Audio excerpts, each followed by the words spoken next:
This year's 2023 NBA Finals was definitely a story for the history books, but for different reasons. My name is Chris, where I make fun reviews for movies and more, and today we're going to talk about one of the greatest, most competitive series, championship series ever. And usually I keep my reviews spoiler free, but for this series, for this review, I'm joking, it's not even close. Now, going into this championship series, the odds were definitely against the Miami Heat since starting the playoffs. They were ranked number 8, which is the worst team, and the Denver Nuggets, who they were playing against, were the best team, ranked at number 1. Many of us have heard about the Miami Heat as a successful franchise after they won their first championship back in 2006 with future Hall of Famer Dwayne Wade, but most of us have always slept on the Denver Nuggets. They've always been a team that you heard about once in a while and have a great roster with potential for a championship run, but never expect them to actually pull it off. At least not until this year with an unexpected draft pick player by the name of Nikola Jokic. This guy is far from a rookie since he was drafted back in 2014, but what makes the NBA team titles worthy is when they have a superstar at the core of their franchise. The Nuggets have finally got to a point where they can have Nikola Jokic lead the team, but one superstar is not enough.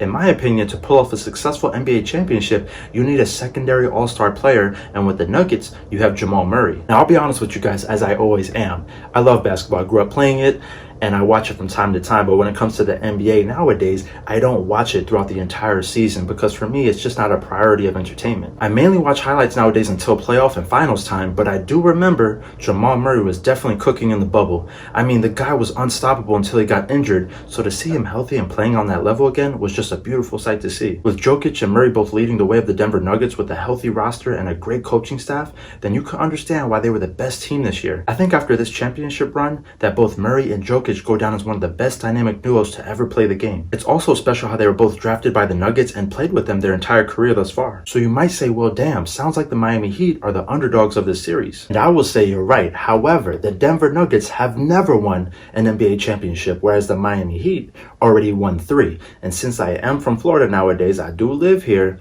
I'm not gonna lie to you guys, I was rooting for the Denver Nuggets. Let's go. I won. Give me my money. You what? Hello. And don't get me wrong, because I am a fan of Jimmy Butler. He is one of the true underdogs of the game nowadays. If you look into his story, it is definitely inspiring for underdogs. But game recognized game, and he definitely fell short this series. I see why he didn't want to hold up the Eastern Conference trophy, along with him creating his own brand of Himmy Buckets, because his confidence was super high. But sir, hear me out. You are not him. No.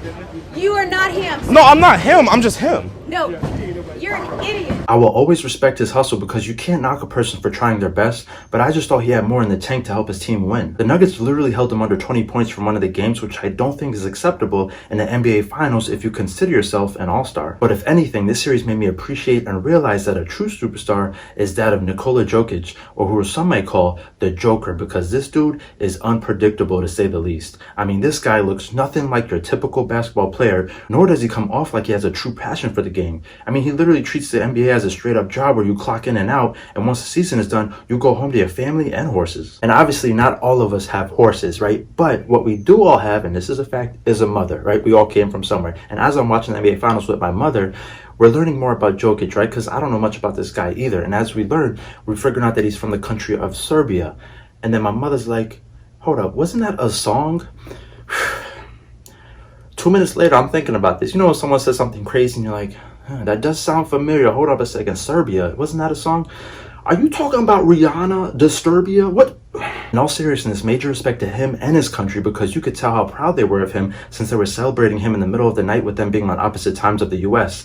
And another aspect I respect about the Joker is that he is probably the most humble player in NBA history. Dude did not care that he even won an NBA championship or title. The way he celebrated was like, okay, we could go home now and be with the horses. He obviously cares because, if he lost, he'd be very upset like any other competitor. But everyone shows their emotions differently, which is understandable. But I do also believe that the Joker may have been more emotional if this freaking series wasn't so damn easy for him. Let's keep it real. The Nuggets won this series easily. They always had a decent lead, and if not, they came back like it was nothing. The person that set the tone for the series was the head coach of the Denver Nuggets, that being Michael Malone, because he gave a speech before the first game saying how they won't let the Heat take game 1 like how they did for every other series, because that's what gave them the confidence and momentum for each series. The Nuggets took game 1, but the Miami Heat won game 2. And after game 2, when the Miami Heat won, I was like, okay, we're in for a competitive series. Let's see where this goes.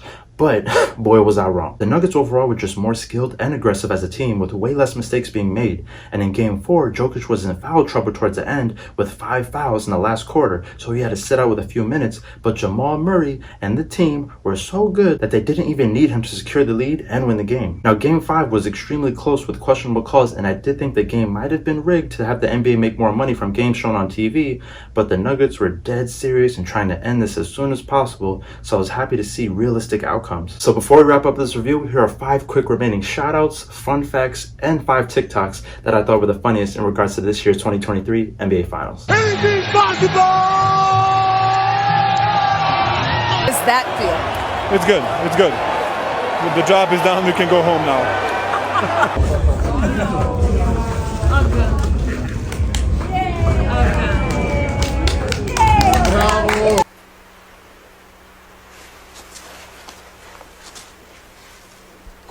Quiet, he's gonna say something. I'm pretty tired. Think I'll go home now.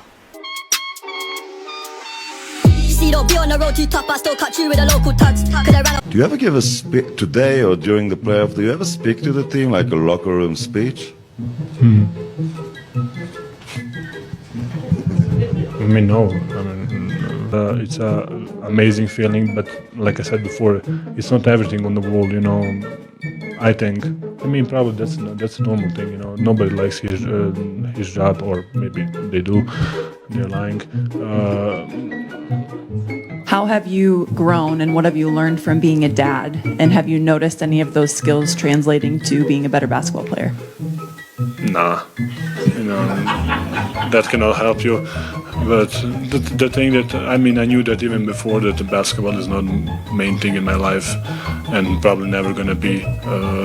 And to be honest, I like it because I have something more at home that is more important than basketball. Okay, at number 5, shoutouts to this random white dude who has apparently been straight up balling his entire adult life so far, winning at every stage. I'm just learning about Christian Braun, and I loved watching his athletic game and hustle on the court. At number 4, I have to give my flowers to Bam Adebayo of the Miami Heat for being the series leader in stats for his team, and I highly recommend you learn more about this guy since he came from extreme humble beginnings. I also look forward to watching his entire career unfold since his potential has only begun. And at number 3, I gotta give my props to the head coach of the Denver Nuggets, Michael Malone, since he's been coaching for over 20 years in various roles, including being the assistant coach for LeBron and the Cavs during their first final appearance back in 2007. Now we can't forget about Aaron Gordon on the Denver Nuggets because my guy was straight up dominating down in the post, getting those rebounds and being aggressive. He still got robbed for not winning those dunk contests, but who's laughing now? Major congrats. And you thought I forgot, but I didn't. Last but not least, shoutouts to Adonis Haslam, who is the oldest player to play in NBA Finals. Major respect and overall good career. Now my number 5 fun fact is that this was actually Miami's 7th appearance, with their first being in 2006. At number 4, which is even more surprising, is that this is the Denver Nuggets' first NBA Finals win after 47 seasons. And at number 3 goes to Jamal Murray, who broke a record for the first player in finals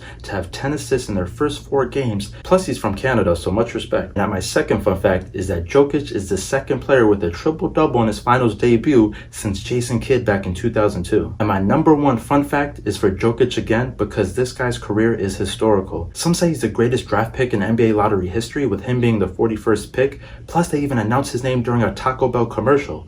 That's how unnoticed this guy was to the game of basketball. He's absolutely a diamond in the rough, so major congrats to him and his family. So with all that being said, I went for the true underdog franchise, that being the Denver Nuggets, since they never won before, plus Jokic and the Nuggets seem like the better overall team this series. I always have love for Miami, but this series they went from the Miami Heat to the Miami Weak. And I personally think that maybe without Jokic playing this series would have been more competitive, but even if someone like Tyler Hero played for the Heat, I don't think it would have been enough to make a difference for them winning this series. I won't go as far as saying watching this series was like watching paint dry, but it did feel like a first round series, which also makes sense since they are ranked complete opposites. But when it comes to the championship on the line, you have to try harder than that performance to make this an enjoyable watch. You are not him. You are not him. I told her, bitch, I'm him, quit playing. I won. Give me my money.